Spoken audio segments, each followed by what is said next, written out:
Fallout Shelter Online is one of the absolute friendly mobile gacha games out there. Now hear me out as I review the game fully at its current state and talk about more in depth about this new mobile game that's just released on some certain regions. This is K1PM bringing you a new full review of the mobile game, Fallout Shelter Online. I'd be focusing more on the details that the game currently has on the Asia version of the game. Since there's no Western version of the game yet for a year already, I'll be reviewing this on the Asia version of the Fallout Shelter Online, since that is the current official English version that we could have for now. Fallout Shelter Online is the sequel from Bethesda's first mobile game, Fallout Shelter, but this time it takes on a different scenario that's the same one as within Fallout 4, the same exact place within the Commonwealth, as well as the sum of the scenarios within the story is the same, with a bit of changes on the side. The game is developed by a Chinese game studio called Shenku Games and Gaia Mobile, and then published by Bethesda Softworks. This was launched way back during May 2019, but it was only released within China, Macau, Hong Kong, and Taiwan only. It later on expanded further on some Asian countries, namely Indonesia, Malaysia, Philippines, Singapore, Thailand, South Korea, and Japan, all thanks to Gaia Mobile. Compare this game from its predecessor, which is Fallout Shelter. This sequel is absolutely much better overall. In terms of the creative gameplay, that unique Fallout Boy art design, an alright story, distinguishable beautifully designed characters, unique set of equipments or attachments, and even the exploration events. You know, it feels kinda wrong when a third-party developer ends up creating a better game compared to the other ones who owns the game franchise themselves. Right, Bethesda? Remember Fallout 76? Oh, I remember them all too well. Though I kinda wish that they should just add those classic radio songs that fans such as myself always wanted to hear, instead of those background music within the game. Which, it's not bad, but you know, it just doesn't feel like Fallout that much without it. Right, Butcher Pete? The gameplay has some elements from the previous Fallout Shelter game. You have your own vault to manage and improve throughout. Assign your own dwellers within different rooms to gather basic resources, whether it'll be for electricity, food, water, or even bottle caps. You can even assign pets you might find during your exploration. That also increases your resource gathering or the maximum capacity of it. You can also send your dwellers off to the ruins for hours to gather resources, or assign a group of dwellers to pillage other people's resources gathering on those ruins, though it can be hard at times. Or visit several different faction places you might know within the Commonwealth, like the Minutemen, the Brotherhood of Steel, Diamond City, the Railroad, or even the Institute. It's a nice touch that you could visit the same exact places within Fallout 4, while meeting up the same people there, as well as you can progress through the story, though it's not that engaging since you gotta end up grinding first, to the point you probably might forget some bits about the story over time. But on this sequel introduces a new different kind of approach to the game. Fallout Shelter Online removed the idea of having randomly generated characters for the players to get. Instead, they introduced a better system that gives out a character's uniqueness. Now the difference within characters does not solely rely on looks, stats, and levels alone anymore. Now they have properly fleshed out character designs. They even have extra skins that you could get from occasional events. A nice added feature. At the same time, brought back those character perks and traits of each individual. They even have a bond mechanic when characters are under the same faction. And they even have different races with different bonuses along. Each character now has a distinguishable set of abilities that works throughout different ways. Desdemona would deal a decent amount of damage to the whole enemy team and apply burning status. Neraya can burst heal, give shields, and completely removes the radiation for your whole team. Zeke places his Tesla coil on the ground to provide a reflex status for your team, and Sire Lions can use her nuke to deal an alright damage with a huge debuff to the enemy's physical and energy resistance. This gives out the player a variety of ways to form possible different lineups to have, considering each character has their own classes and roles to play out. Kinda like this guy, the Silver Shroud, who specializes himself within the arena or PvP matches. His ability can deal heavy amounts of damage behind the enemy lineup, and it really stings a lot. It also comes with a silence and a debuff on the target's hit rate. You wouldn't want to mess with this guy. I barely even won this match, against with him and Desdemona on board. They even got the designs look pretty legit, to be honest. This is one of the main reasons why I got hooked onto this game pretty much. Surprisingly, the game finally has one, being able to make your own guild with the theme of either Minutemen, Institute, or even Brotherhood of Steel is quite interesting, to be honest. But of course, the difference of each guild is purely cosmetic part. It would seem unfair if a certain theme faction has better advantage over the other one. Not only do a guild has its own base, but can also be upgraded to give out more benefits to its members. Each guild has its own powerful unit that can be upgraded further to increase its strength. Sadly, you can only use them during guild raid bosses, with a limited number of times. In my opinion, the devs should have allowed this even outside of guild raid bosses instead. Guild members can also assist one of their members in gaining a few basic resources at their respective vault. Though it's not that much, but at least it's still possible. As you donate more materials to the guild and getting rewards from the guild raid bosses, those special tokens that you acquired can be exchanged for valuable posters that can be used to acquire characters or upgrade their ranks. But it's kinda rather grindy, to be honest. I've already been playing a month now, and yet I haven't gotten enough posters just to get a rank upgrade for my paladin dance. Especially if your guild isn't doing that well, to be honest. You might want to change guilds if you want to get those SSR posters quicker. The level design within each stages are quite creative, though some stages can be a set already, instead of a randomly generated one. But it's fine, to be honest. Not only you're gonna do some raiding within a building, vault or such, but you can also fight on different places. Just look at the background within the game. It feels refreshing for a change. Especially with the special items you can get within stages. Some rooms might be on fire, radiated, or even hidden rooms covered in smokes. Now you can use this trusty extinguisher to remove the effects of the room. I know it doesn't make sense on the other two I just mentioned, but it makes the game much more interesting with it. As well as you can use Stealth Boy to avoid enemy battles that you might be losing in, and a lot more several items that helps out the player clearing a room. Some special rooms could give you different buffs depending on what you choose.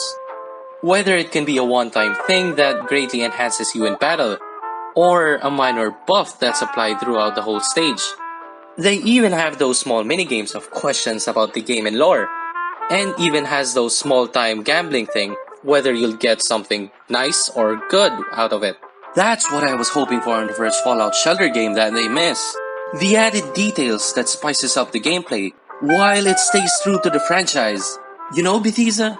You should have done more on the first Fallout Shelter game you guys made. Back then, it was too simple. The third-party developers who made this sequel have done a better job creating this mobile game. Now, onto the PvP side. There still exists a bit of a pay-to-win side since it's a gacha standard kind of thing. Although the rewards is worth it, since you'd be getting two kinds of Nuka-Colas out of it. Now, the other Nuka-Cola that you can get within the arena can be used to get some SSR characters posters. That's what I like about this game, giving you several other options for you to get a higher tier character.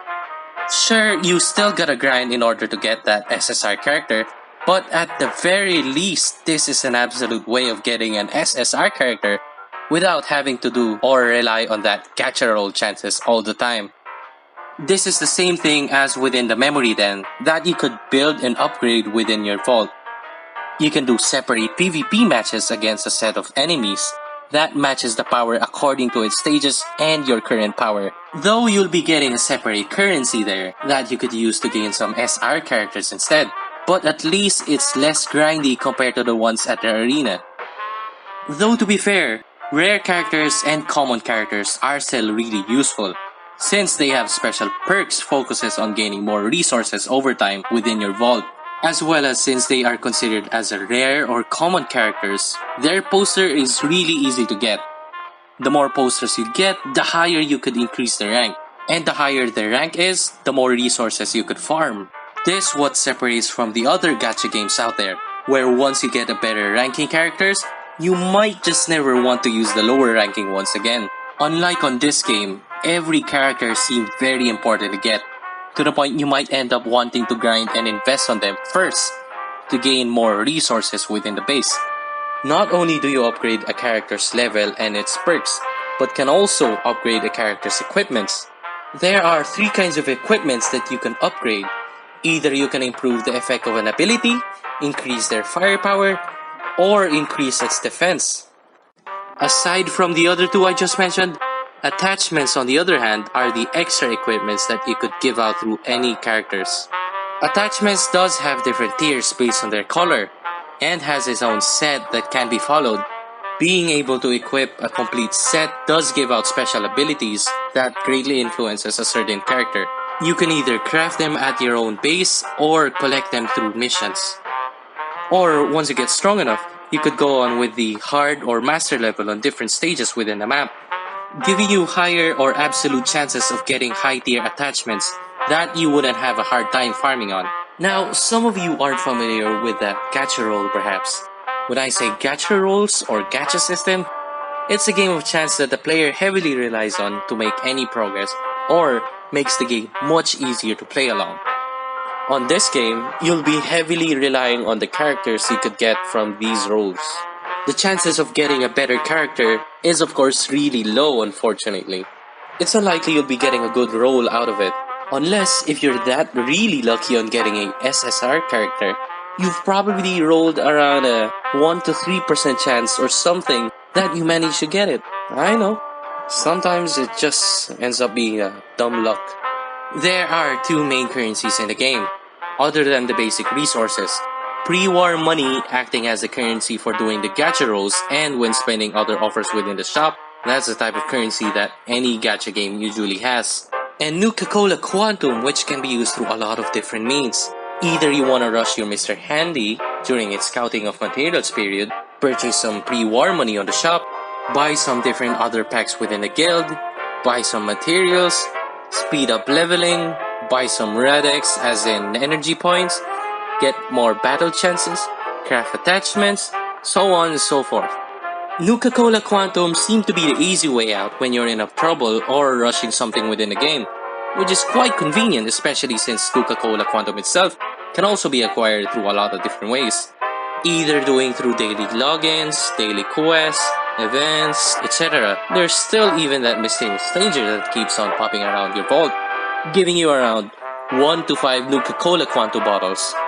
It doesn't sound that much compared to the other ones, especially when Mysterious Stranger is rather hard to find, to be honest. Now, the story part is a bit kinda alright. You're assigned as the new overseer for the vault. They introduce you on how to be a proper overseer. But the original overseer ends up running away due to certain reasons that the player has to track him. The only downside to this is how long you're gonna grind to see the full story of it, to the point you might just end up losing interest over time. I've played the game for a month already, and still I haven't finished seeing the whole game story yet. Despite the remarks I gave out a while ago, the game suffers a bit of a problem. Sure, they did great with the whole idea of having your own guild to be in and the amount of PvP matches you could do, but the main problem lies within the amount of servers in the game. Just look at this ridiculous amount of servers that the game has. This what defeats the idea of having a good community within the game, since the developers decided to create several other servers for the newcomers to play and enjoy the game. This ends up having older servers to die out eventually, since new players have lesser chance for them to join older servers instead. I mean, just look at my current guild. A lot of my members are already not playing within the game. I end up forcing to kick some of my members to replace some active ones instead. But the chances of finding an active player is really slim. Despite my guild is currently ranked as the top 8th of all the guilds within the server, finding new members is really hard. So much for creating that guild or PvP idea when new players going through different new servers instead. That's why I give this game a rating of 8.2 out of 10.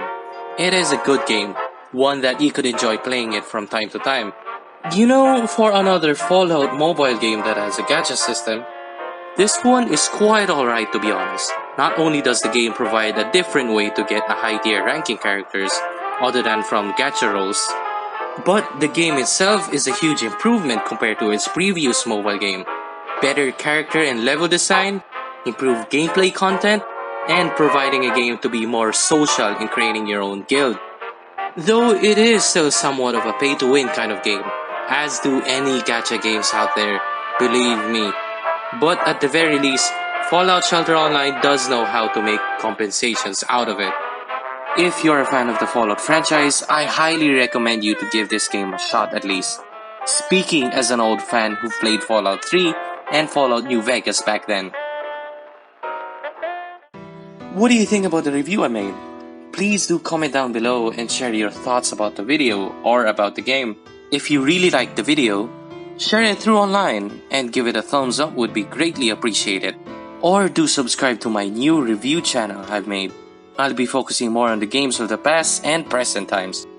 This is K1PM and I bid you farewell.